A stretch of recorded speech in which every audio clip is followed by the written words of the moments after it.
तो आज का क्या पोएम है? Song of Myself. Song of Myself, नहीं?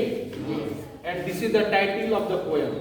ये कविता का शीर्षक है, पाठ है, लेसन है, और इसको लिखा है वाल्ट व्हिटमैन ने। इसने लिखा है और इनका जन्म 1819 ईस्वी में हुआ था और मृत्यु 1892 ईस्वी में हुई थी। और इनका जो प्लेस है यानी बर्थ प्लेस, इस प्लेस का क्या मतलब है? Birth place. ये बर्थ प्लेस इनका है अमेरिका। और जो पोएट, जो व्यक्ति जिस देश में जन्म लेता है उसकी नागरिकता उनको वहीं का मिलता है। ठीक है जी, उनको नागरिकता कहाँ मिलती है? वहीं का मिलता है। इसलिए ये अमेरिका एक देश का नाम है और उनकी नागरिकता तब बनेगी जिसमें आप एन शब्द लगा देंगे। क्या बन जाएगा? अमेरिकन। अमेरिका से क्या बन जाएगा? अमेरिकन। तो हम कह सकते हैं कि वॉल्ट व्हिटमैन वॉज ए, क्योंकि ये मर गए अब, है ना? क्या बोलेंगे? Walt Whitman was an American poet. कैसा पोएट? अमेरिकन पोएट, है ना? इसको ऑब्जेक्टिव में किसी तरह से भी घुमा फिरा पूछ सकता है। ठीक है ना? Where is the birth place of Walt Whitman? तो आप क्या लिखेंगे? अमेरिका। वहां देश का नाम लिखना पड़ेगा। ठीक है ना? और नेक्स्ट जो है इसकी एक कविता है, कविता का कलेक्शन है। ये कविता नहीं, लीव्स ऑफ ग्रास जो है ये पोएम नहीं है, बल्कि एक किताब है, एक बुक है जो लिखा गया है वॉल्ट व्हिटमैन के द्वारा, और जिसमें इनके सारे पोइट्री का कलेक्शन किया हुआ है। जितने भी पोइट्री इन्होंने लिखा इसी किताब में पूरा का पूरा कलेक्ट किया हुआ है। और जब ये पब्लिश किया गया था तो इनको कोई पब्लिशर नहीं मिला था।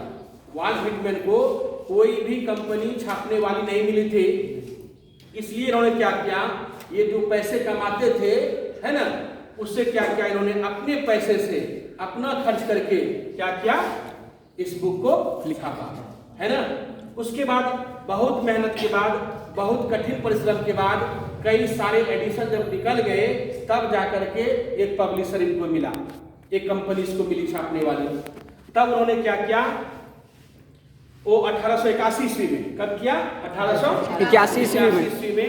तब उसके बाद जो है ये कविता को, ये बुक को छापा किसने? पब्लिशर ने। और पहली बार जो छपा था वो 1855 में।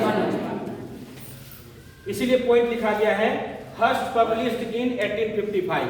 पहली बार जो पब्लिश हुई थी कब हुई थी? 1855 में हुई थी। और ब्रैकेट में सेल्फ भी लिख दिया है। सेल्फ का मतलब होता है स्वयं के द्वारा। ठीक है? और स्टार्टिंग पीरियड में जब वॉल्ट व्हिटमैन ने खुद अपने खर्चे से छापा था इस बुक को, उस समय मात्र 12 ही कविताएं थी इसमें। इस पोएट्री कलेक्शन में कितनी कविताएं थी? 12 कविता थी। उसके बाद जब पब्लिशर ने छापा इसमें 400 कविताएं इंक्लूड की गई। ठीक है? और इनके अपने जीवन का 2 इंपॉर्टेंट वर्क है। वर्क का मतलब होता है रचना। क्या होता है? रचना, कृति, या जो उन्होंने लिखा वो 2 था। पहला था leaves of grass, leaves of grass, और दूसरा था ड्रम टैप्स, ड्रम टैप्स। तो लीव्स ऑफ ग्रास कब छपा? 1855 में।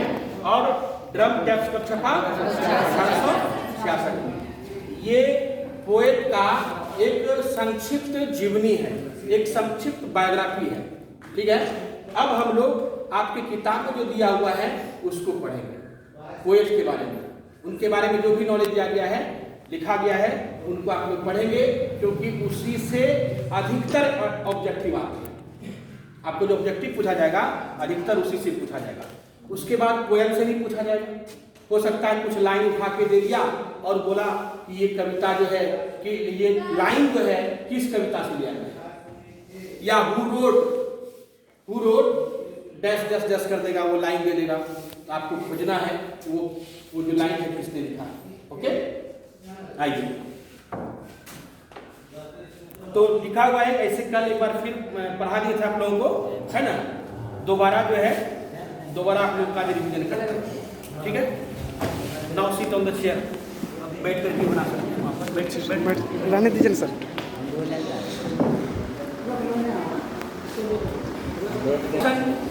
Carefully, song of my self, इसका हिंदी होता है स्वयं का गीत। यानी वॉल्ट व्हिटमैन ने ये जो पोएम लिखा है इसका टाइटल दिया है, शीर्षक दिया है सॉन्ग ऑफ माई सेल्फ। इसके पीछे भी रीजन है क्यों इस पोएम का शीर्षक टाइटल ये दिया गया है, क्योंकि इस कविता में उन्होंने स्वयं के अंदर ही गीत को गाने के लिए प्रेरित किया है और उन्होंने अपने जीवन में खुद आनंद मनाया है। ऐसे भी कहा जाता है कि आनंद मनाने के लिए हमें कहीं बाहर जाने की जरूरत नहीं है। अपने अंदर में जितना आनंद है, इससे ज़्यादा आनंद दुनिया के किसी कोने में नहीं। इसलिए आप लोगों को भी सलाह है कि आप लोग अपने अंदर ही आनंद को मनाइए। तो इनके बारे में लिखा गया है Walt Whitman the people's poet. एक और ऑब्जेक्टिव यहाँ पर बनता है कि वॉल्ट व्हिटमैन किस तरह के कवि थे, तो आप लिख सकते हैं पीपुल्स पोएट। ये आम लोगों के कवि थे, आम इंसान के कवि थे। इनकी कविताओं में आम जीवन, आम लोगों की बात की गई है। It perhaps the most individualistic literary figure. ये सबसे ज़्यादा व्यक्तिगत लिखने वाले कवि थे। इनका जो साहित्यिक चित्र था वो इंडिविजुअलिस्टिक था, व्यक्तिगत बहुत ज़्यादा था। That America had ever produced, जिसको कि अमेरिका ने अब तक पैदा किया। अमेरिका के इतिहास में ऐसा कोई भी कवि नहीं हुआ था वॉल्ट व्हिटमैन को छोड़ करके जो कि individualistic poet. He began working as a carpenter. उन्होंने अपने जीवन की शुरुआत एक बढ़ई के रूप में किया, एक कारपेंटर के रूप में किया। बिफोर हिज 12th बर्थडे, 12 साल का उम्र था। He also worked as a printer, एक प्रिंटर के रूप में काम किया, टीचर, शिक्षक के रूप में, एंड एडिटर, एक संपादक के रूप में, and was volunteer nurse during the civil war. जब अमेरिका में सिविल वार की शुरुआत हुई थी, उस समय बिना किसी पैसे को लिए, बिना किसी स्वार्थ के उन्होंने सेवा किया आम लोगों का, घायलों का, उस वार में जो लोग भी हताहत हुए थे। इसलिए कहा गया है वॉलंटियर नर्स। वॉलंटियर शब्द का ही मतलब होता है जो व्यक्ति बिना किसी पैसे, बिना किसी स्वार्थ के, बिना किसी लालच के काम करता हो, सेवा करता हो, उसको हम लोग क्या बोलते हैं? वॉलंटियर बोलते हैं। Whitman's poetry all of which is collected in Leaves of Grass. तो वॉल्ट व्हिटमैन की जितनी भी कविताएं हैं वो लीव्स ऑफ ग्रास में कलेक्ट किया हुआ है, संग्रहित किया हुआ है, जमा किया हुआ है। Is known for its free rhythms and lack of rhyme. और इस रचना की, इस किताब में छपे गए जितनी भी कविताएं थी वो काफ़ी फेमस थी। वो फेमस होने का कारण था उसमें रिदम्स और राइम नहीं था, कोई सुर और लय नहीं था। Whitman first published it at his own expense इन 1855, जो कि लिखा भी दिया गया है। पहली बार उन्होंने इस कविता को, इस बुक को छापा था 1855 में अपने खर्च से, अपने पैसे से। उसके बाद इनको एक पब्लिशर मिला, वो 1881 में मिला, और उसके बाद ये कविताएं फिर जाकर के छपी। और एक खास बात यह है कि इनकी कविताओं को पूरे यूरोप में सराहा गया। इनकी कविताओं को, इनकी किताबों को पूरे यूरोप में पढ़ा जाता था, लेकिन अमेरिका में इसको कोई जानने, पहचानने, पूछने वाला नहीं था जब तक जिंदा रहे। मरने के बाद इनका नाम जो है काफ़ी फैला, काफ़ी फेमस हो गए, काफ़ी पॉपुलर हो गए। और इनकी दो प्रमुख रचनाएं हैं, लीव्स ऑफ ग्रास जो 1855 में छपी थी, और दूसरा है ड्रम टैप्स जो 1866 में छपी थी। सेम बात जो बोर्ड पर है वही बात यहाँ भी है, वो निचोड़ है, वो एक सार है। कुछ बातें आपने यहाँ से सीखा और बहुत सारी बातें जो बच गई उसको नोट्स में कवर किया जाए। जो आप लोग को PDF देंगे ग्रुप में, वो नोट्स में कवर हो जाएगा, ठीक है ना। Now let us come to the poem. अब हम लोग पोएम शुरू करते हैं। Title of the poem is song of myself and the first line of this poem is I celebrate myself. I celebrate myself. I means who, कौन, कवि खुद। आई यहाँ पर किसके लिए प्रयोग किया गया है? कवि के लिए। कवि खुद अपने लिए लिखा है और उसने कहा है आई celebrate my self. He has expressed his own feelings and views about song, about happiness. इसलिए कहते हैं आई सेलिब्रेट माई सेल्फ। मैं स्वयं में गा लेता हूं, मैं स्वयं में मना लेता हूं। I celebrate myself and sing myself. This is the first line. दो पार्ट है यहाँ पर। I celebrate myself and sing myself. मैं खुद को ही मनाता हूँ, मैं खुद में ही उत्सव को मना लेता हूँ, खुशियों को मना लेता हूँ, उत्साह को मना लेता हूँ, उत्सव को मना लेता हूँ। हमें उत्सव मनाने के लिए कहीं बाहर जाने की जरूरत नहीं है। खुशियां बाहर नहीं है, खुशियां अंदर है। ये कवि का कहना है और कहीं ना कहीं सच भी है। इसलिए कहते हैं आई celebrate myself and Singh my self. Now the second line is and what I assume. और मैं जो मानता हूं, यू शैल एज्यूम, आप भी मानोगे। यू के साथ सेल लगा हुआ है, इंफैटिक सेंटेंस है, जोर दे करके बोल रहा है कि मैं जो मानता हूं वही तुम भी मानोगे, वही तुम्हें भी मानना पड़ेगा।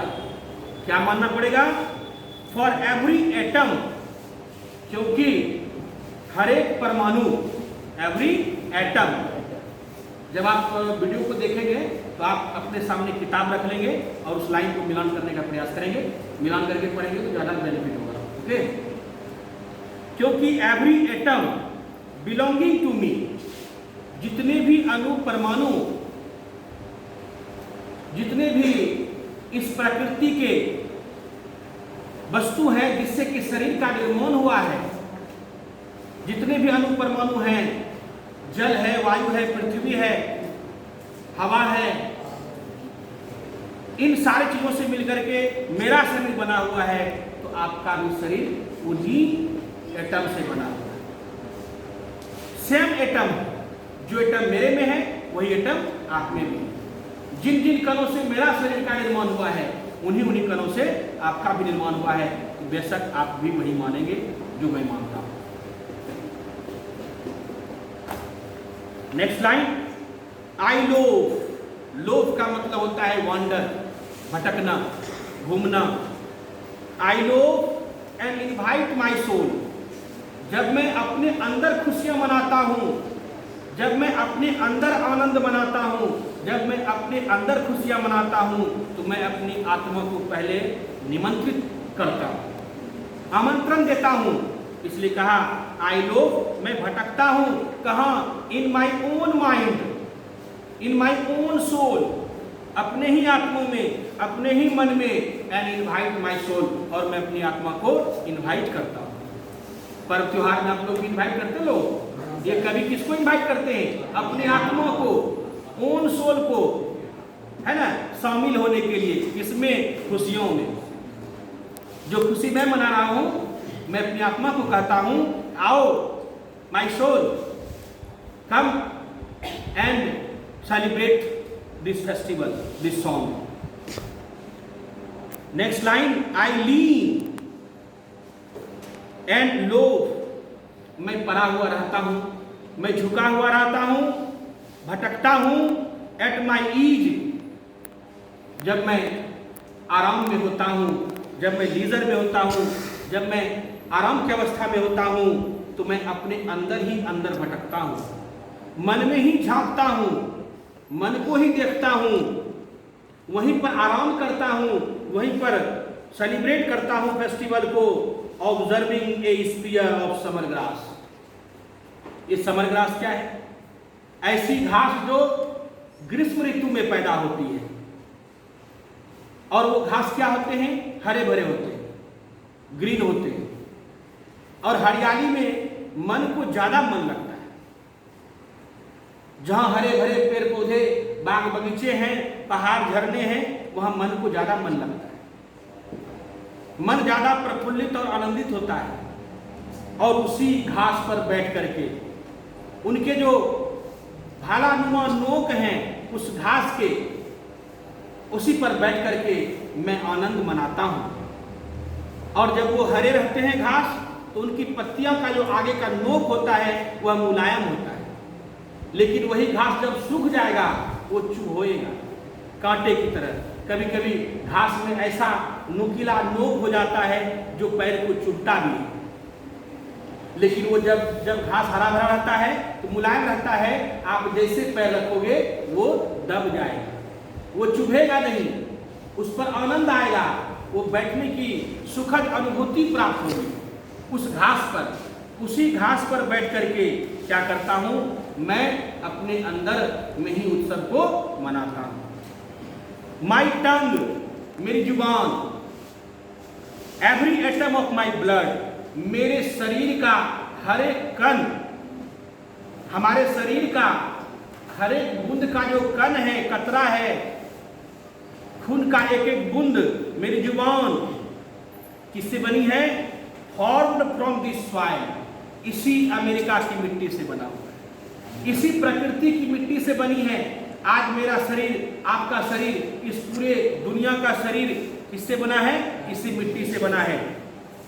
और दिस एयर, इसी हवा से बनी है। हमारा शरीर का निर्माण, हमारा जो अस्तित्व है, आपका जो अस्तित्व है, वो कैसे है? यहाँ की मिट्टी से है, यहाँ के सॉइल से है, यहाँ की एयर से है, यहाँ के वाटर से है। आपने सुना होगा इस शरीर का निर्माण 5 तत्व से हुआ है, नहीं? एक कहावत दोहा भी है, क्षिति जल पावक गगन समीरा, पंच रचित यह अधम शरीरा। अग्नि, पृथ्वी, वायु, जल, इन्हीं से हमारा शरीर का निर्माण हुआ है। तो कवि कहते हैं कि मेरी जुबान, my tongue, every atom of my blood, मेरे खून का एक एक बूंद जो है, फॉर्म्ड फ्रॉम दिस सॉइल, इसी मिट्टी का नतीजा है, इसी मिट्टी का परिणाम है। दिस एयर, इसी एयर का परिणाम है। बॉर्न हियर ऑफ पेरेंट्स, और मेरा जन्म हुआ है, मैं अपने माता पिता से जन्म लिया। हर इंसान, हर व्यक्ति, चाहे वो कवि हो या कोई भी हो, वो कवि कहते हैं कि बॉर्न हियर ऑफ पेरेंट्स, मैं यहीं के माता पिता से जन्म लिया हूं। कितना बड़ा योगदान है। और फिर कहते हैं बॉर्न हियर फ्रॉम पेरेंट्स, और जो मेरे माता पिता हैं वो अपने माता पिता से पैदा हुए हैं, इसी मिट्टी से, इसी वायु से, इसी जल से, इसी प्रकृति से, इसी प्रकृति के कण से। एंड दियर पेरेंट्स, और उनके जो माता पिता हैं, वो जो माता पिता हैं वो अपने माता पिता से पैदा हुए। यानी मेरी पूरी पीढ़ी जो है, मेरा पूरा जो फैमिली है, पूरा जो बैकग्राउंड है, वो यहीं जन्म लिया है, अमेरिका में, यहीं के वायु से, यहीं के मिट्टी से पैदा लिया है।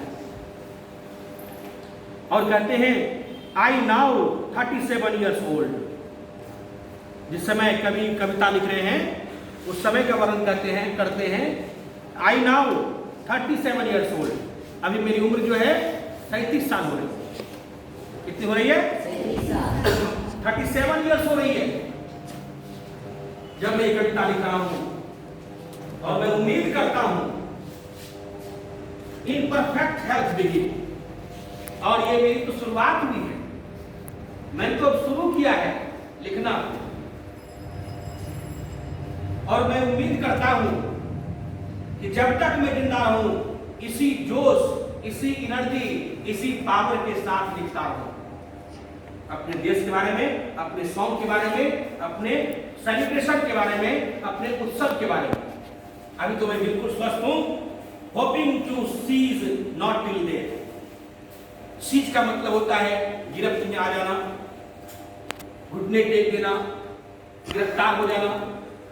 कहते hoping to cease not till there, और मैं उम्मीद करता हूं जब तक मैं जीऊंगा, जब तक मेरी मौत नहीं आती है, तब तक मैं इसी तरह स्वस्थ रहूं और लिखता रहूं।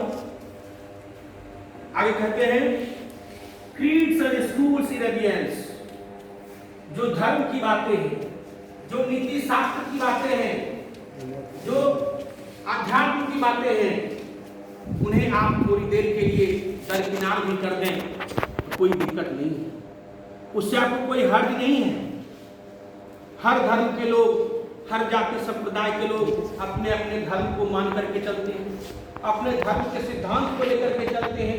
हिंदू धर्म अपने धर्म के सिद्धांत को लेकर चलते हैं, मुस्लिम लोग अपने धर्म के सिद्धांत को लेकर चलते हैं, ईसाई और यहूदी जितने भी हैं, क्रिश्चियन लोग, सारे के सारे इंसान जो है अपने धर्म के सिद्धांतों को, अपने धर्म के प्रिंसिपल्स को मान के चलते हैं। यदि इस दरमियान, इस सॉन्ग को दरमियान, इस आनंद मनाने के दरमियान अगर हम थोड़ी सी अपने धर्म शास्त्र को भी दरकिनार कर दें, थोड़ा दूर कर दें भी तो कोई प्रॉब्लम नहीं होगी।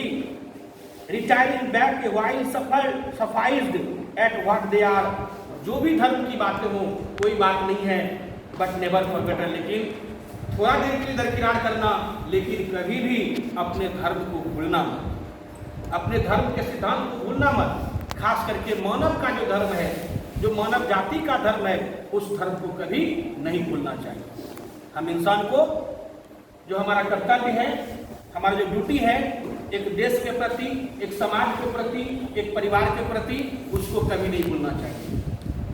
ऐसा नहीं हम धर्मांधता में आकर के, अपने धर्म के प्रिंसिपल के तहत आकर के, बहकावे में आकर के, संप्रदाय के लोगों की बातों में आकर के ऐसा नहीं करें, सांप्रदायिक दंगा शुरू कर दें, झगड़ा लड़ाई करना शुरू कर दें। ऐसा कोई काम नहीं करना है और हमें सारे धर्म को मान के चलना है, क्योंकि सभी धर्म क्या है, बराबर है। ईश्वर भी एक है, गॉड इज वन, और रिलीजन इज वन, धर्म भी एक है, सिर्फ पंथ अलग अलग है, रास्ते अलग अलग हैं, सिद्धांत अलग अलग हैं। सभी धर्म के लोग तो पूजा करते हैं, हिंदू मंदिर में जाते हैं, इस्लाम मस्जिद में जाते हैं, क्रिश्चियन चर्च में जाते हैं, सिख लोग गुरुद्वारे में जाते हैं। सभी लोग स्वतंत्र हैं अपने अपने धर्म को मानने के लिए, कोई किसी पर किसी का कोई फाउंडेशन नहीं है, इसलिए धर्म को नहीं भूलना है। और इन सारे से ऊपर उठ करके जो मानव का धर्म है उसको कभी नहीं भूलना है। नेक्स्ट कहते हैं, आई हार्बर फॉर गुड और बैड, मैं अच्छा और बुरा में को पहचानने में भी विश्वास रखता हूँ, पहचानता हूँ क्या अच्छा है क्या बुरा है। हमें अच्छाइयों को स्वीकार करना है, बुराइयों को त्याग देना है, छोड़ देना है। I permit to speak at every hazard, और अच्छे और बुरे का पहचान करके हर इंसान को बोलने की आज़ादी है। जो अच्छा है उसको अच्छा बोले, जो बुरा है उसको बुरा बोले, है ना। और सबको मैं ये अधिकार देता हूँ कि आप अच्छाइयों पर बात करें, बुराइयों का जो है कि विरोध करें। Nature without check with original energy, और ये प्रकृति है पूरी ऊर्जा से भरी हुई है, और इस प्रकृति का ऊर्जा लेकर के हमें ऊर्जावान होकर के हमें मानव धर्म का पालन करना चाहिए और आनंद खुशियों को अपने आप में ही मनाना चाहिए। ये कवि का पूरा कहना था। Now the poet is Christ.